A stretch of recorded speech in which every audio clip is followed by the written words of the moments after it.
The idea of competition, it's a sound argument. It's a very, very sound argument. When I was in college, my second year of college, I enrolled myself into a philosophy class. And it's a class that I knew I wanted to take because I've always been, even since I was young, I've always been enamored by the idea of not only strategic thinking, but just different ideals that allow us to move things around in our world and to shift different things around. It's almost like a Marlon Brando, the logo for The Godfather, how it's got the puppeteer, it's got the puppet strings. Not manipulation, but just the psychology and those aspects of how we as humans think and process information. And so I enrolled myself in a philosophy class.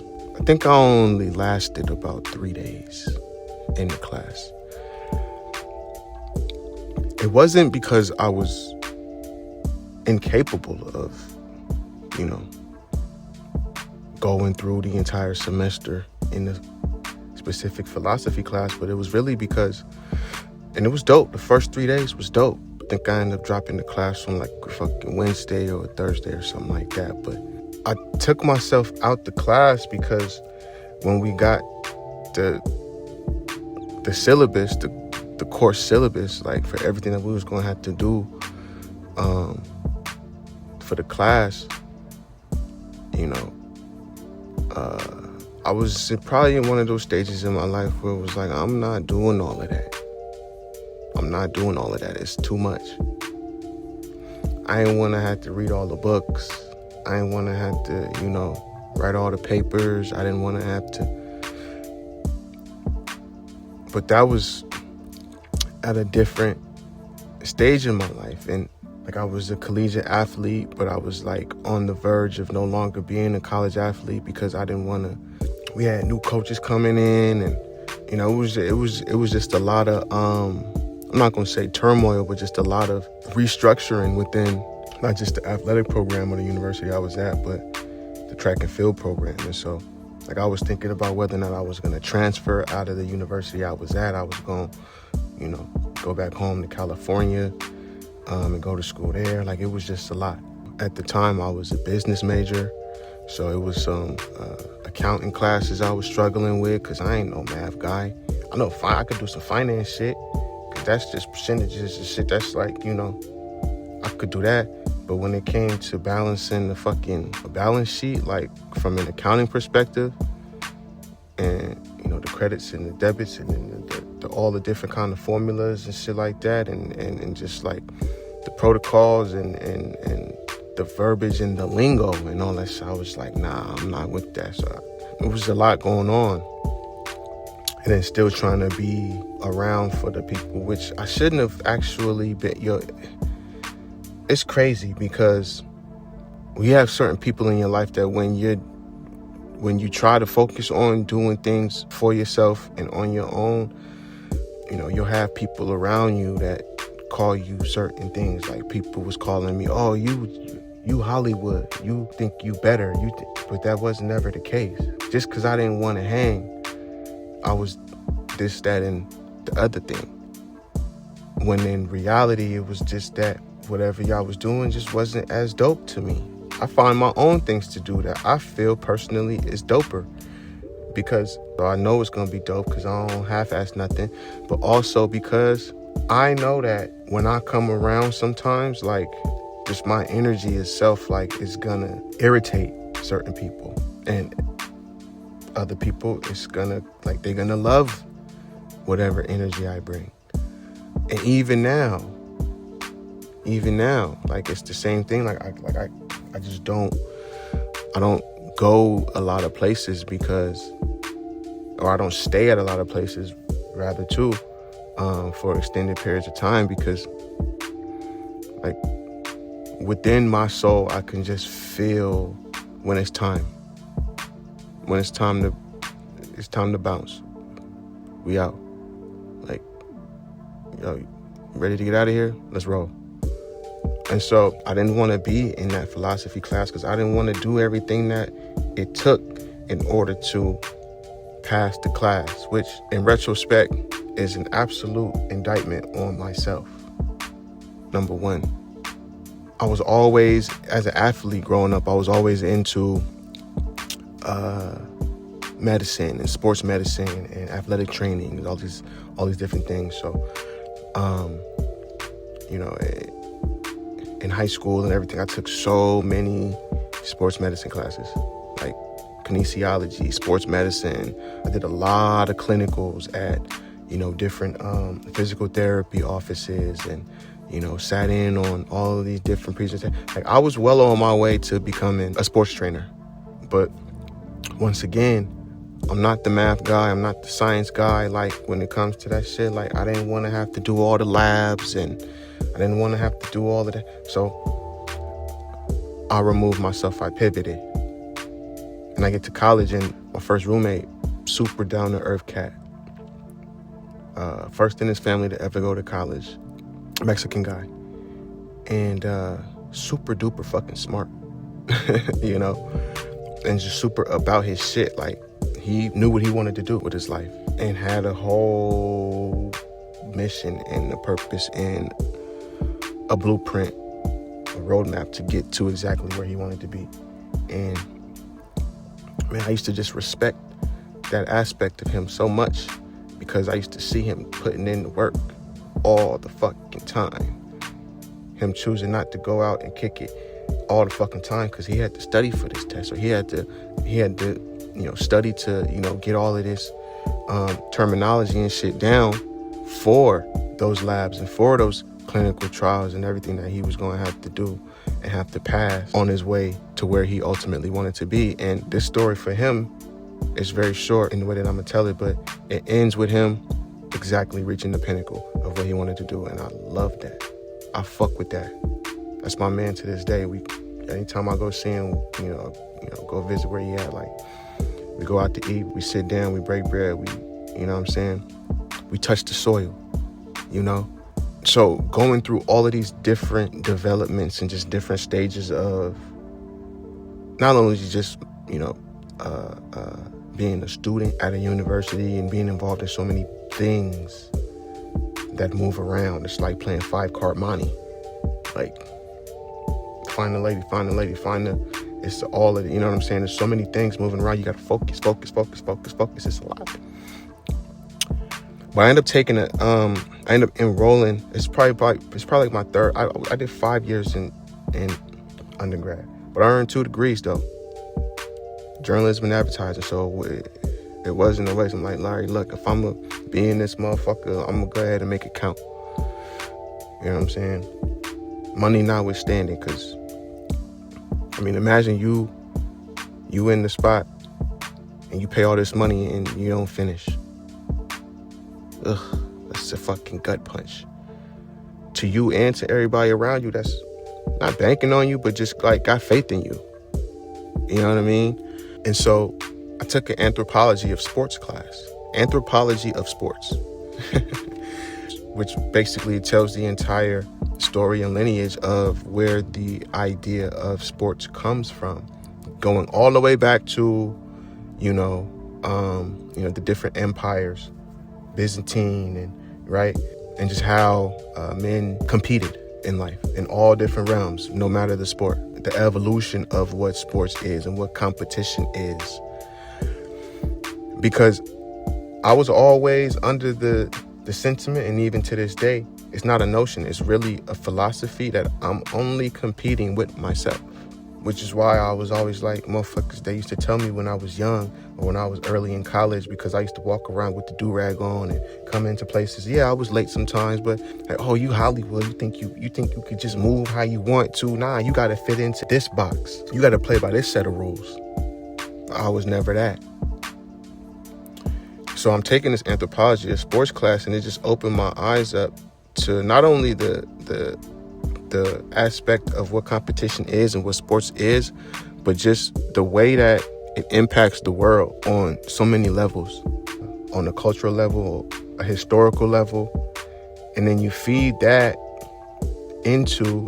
class, anthropology of sports, into the next class I was also taking the same semester, which was a humanities class.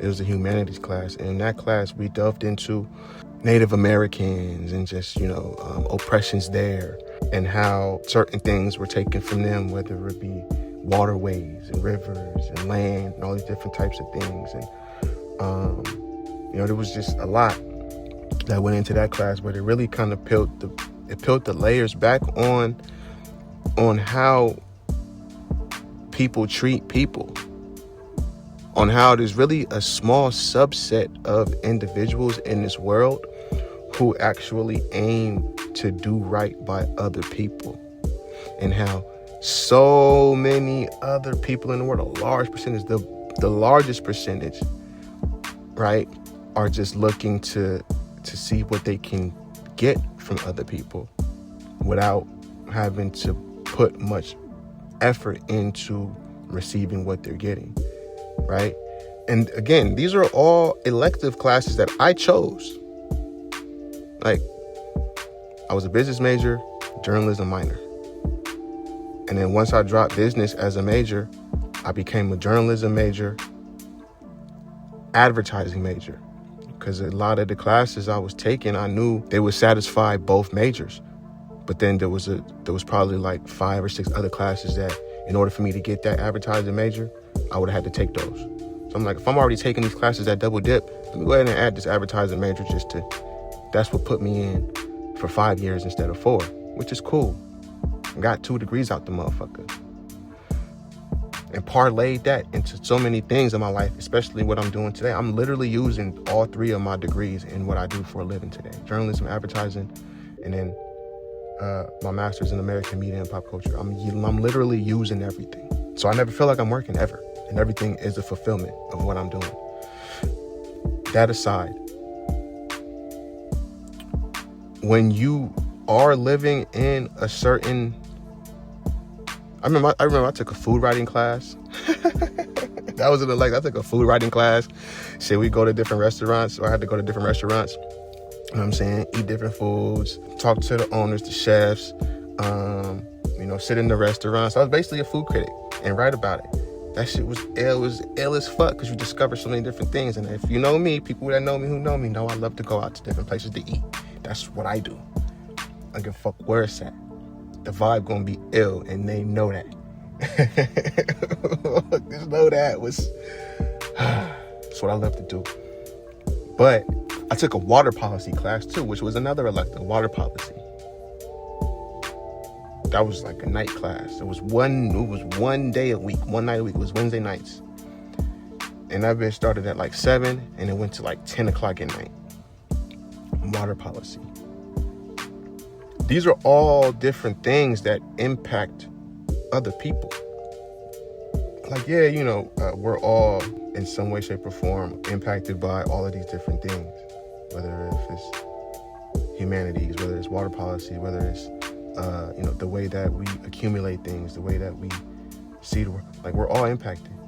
But again, just like what I was saying, like, there's a subset of people in this world that operate under the principle that pouring into ourselves is the best way to pour into other people.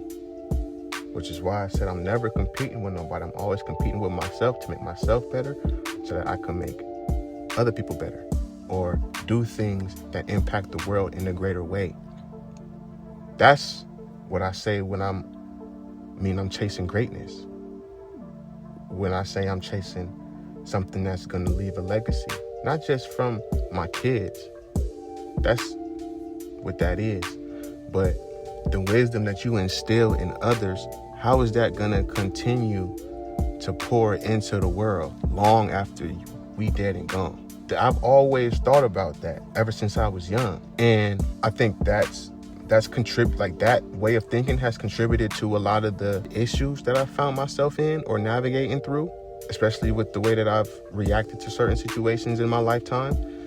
But it's also contributed to a lot of the great things that have happened to me, the amazing things, the unfathomable things that have happened to me in my lifetime, the opportunities I've been able to garner and earn and have staying power in, right? Not just get it, but to actually have the stones to stay in that motherfucker. And not only stay in it, but grow it, the entity, and yourself tenfold. And also, when you lead a motherfucker, like the presence and your impact is felt, because now it's like other people got their eyes open to really what the real situations was. You was just shielding everybody from that shit with your light, with your candor, with the way that you present yourself, the way that you pour into others, the way that you actually move throughout the world. And it's all authentic. Motherfuckers been testing me my entire life. And guess what? I always pass the fucking test. Cause there's nothing fake around here. So when you are in some situations in life where blessings come your way, other people that are in your orbit, or that you may be in those situations with, they may try to tear you down. They may try to tell you your accomplishments aren't what they are, because all it is a projection of what they not doing, or what they haven't gotten, or what they not able to do, what they not able to get, what they not able to garner or muster up, because it's not on you. That shit is in you. It's really in you. And so competition for me, like, number one, like, I don't really trust a person who don't like competition. Whether it's with themselves or whether it's with other people, I don't really trust people who don't compete. Because it tells me you're scared. Like, you're afraid of something. Whether you're afraid of losing, whether you're afraid of what, you're afraid of something. Afraid of actually doing what it takes to win and succeed. It tells me you're afraid of something. I hope we all get it. Hell yeah, we all gonna fucking get it. But we still gotta compete with ourselves. That means pushing ourselves to be better. That means actually getting into the lab, getting those shots up, getting into the lab, watching that film, getting into the lab, and going through and retracing your entire psyche. It's what's necessary in order to get to the next level. And every level that you get to within yourself, you're gonna feel it. You're gonna feel it. I remember telling somebody who I was in a relationship with, I can literally feel myself changing. And like, it wasn't, me saying like, yo, I'm better than anybody. It was me saying like, my soul is calling me to elevate. It's calling me to rise to the next occasion, to the next level, because I've always seen legendary status. For me and my last name. Period.